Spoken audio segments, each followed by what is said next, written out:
I believe it's important to understand the philosophies of those around us. Our philosophies reveal a lot about who we are. My philosophy started with a romance in college. A one-sided romance, but a romance no less. She was substantially out of my league, and unfortunately she had a boyfriend at the time. I also didn't exactly have the steal your girl mentality, so I just sort of had to play the waiting game if I wanted to shoot my shot. This romance was one of holistic admiration and fondness of her heart, character, physical beauty, and passion for God.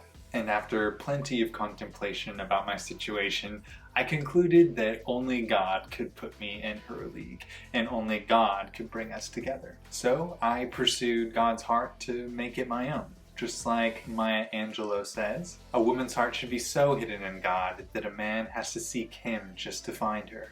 I did just that for her. But along the way, I fell in love with God's heart for myself, perhaps for the first time. I adopted God's heart whenever and wherever possible. I hunted every shadow in my soul to make sure there would be a light there. Any discovery of how I could embody God's love more was becoming a natural debugging process, one I both enjoyed and that was getting easier day by day.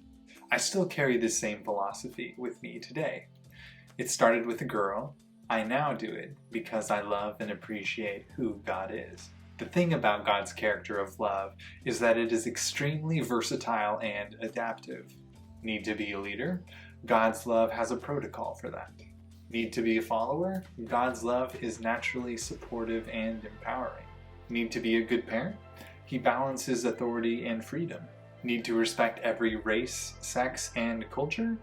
That's an invitation of his. Embodying love in everything we do is what Christians are called to. I believe every time we answer God's call to embody love in whatever role we're in, always results in good. There, one will also find fulfillment, joy, peace, and growth. As we serve an infinite God who is perfect, perfection is also an infinite concept. There is no 100% you made it Christian. Being made in and embracing God's image, we should always be growing and open to change. Then we will find our relationships being enriched with deeper connection, our leadership supercharged, creativity inspired, our peace unstoppable. A beautiful life comes not through a set of answers, but through asking the right questions. You already have the answers, you just need to be asked the right questions to bring them out. After years of collecting those questions and getting a coaching education, relationship and executive coaching stood out to me.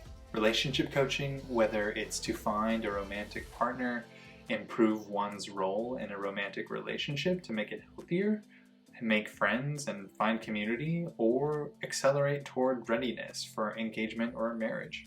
Executive coaching, whether you're an executive, manager, pastor, or entrepreneur. It's wise to explore how to accelerate and grow your effectiveness as a leader, and search for how the heart of God wants you to lead. My philosophy of coaching is to empower people to embody God's love in order to transform their lives. Modeling my heart and mind after God's loving character has elevated my natural competency and passion for relationships and leadership. So here's the question for you. How will God's love transform the way you search, perform, contribute, connect, respect others, have peace, grow, and think of yourself? Let's find out.